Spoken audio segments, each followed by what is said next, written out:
بسم اللہ الرحمن الرحیم۔ آج عمران خان صاحب کا مینلی توشہ خانہ کیس، جس میں ٹرائل کورٹ کی طرف سے غیر قانونی فیصلہ دے کر عمران خان صاحب کو جیل بھیج دیا گیا، اور اس غیر قانونی فیصلے کے بعد عمران خان صاحب کا آج جیل میں 23واں دن ہے۔ دوسری طرف ہمارا وہ کیس جس میں ہم نے سزا معطلی کی اپلیکیشن دی ہوئی ہے، وہ آج اسلام آباد ہائی کورٹ کے ڈویژنل بینچ میں فکس ہے، اور ہماری طرف سے last date of hearing Friday کو اس میں فائنل آرگومنٹس ہو گئے تھے، اور الیکشن کمیشن آف پاکستان کے وکلاء کی طرف سے یہ کہا گیا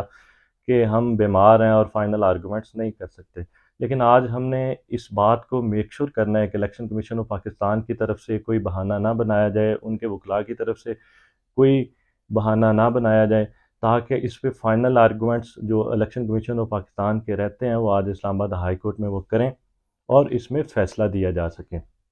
دوسری طرف اگر قانون کی بات کی جائے تو سیکشن 426 سی آر پی سی بہت کلیئر ہے کہ اس میں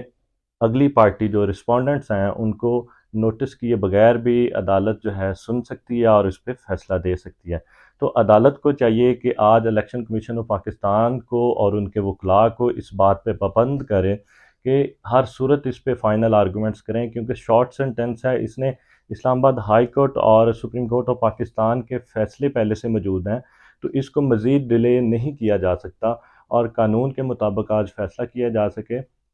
اور اس میں اسلام آباد ہائی کورٹ پہلے اس بات کا اظہار کر چکی ہے کہ ٹرائل کورٹ کی طرف سے جو غلطی کی گئی اس کیس میں اس کو ہم ٹھیک کریں گے۔ تو آج ہم امید کرتے ہیں اور ہمیں امید ہے کہ اسلام آباد ہائی کورٹ کی طرف سے ٹرائل کورٹ کے اس فیصلے جس میں عمران خان صاحب کو آج 23واں دن ہے جیل میں، اس کو ٹھیک کیا جائے گا اور عمران خان صاحب کی سزا معطل کی جائے گی۔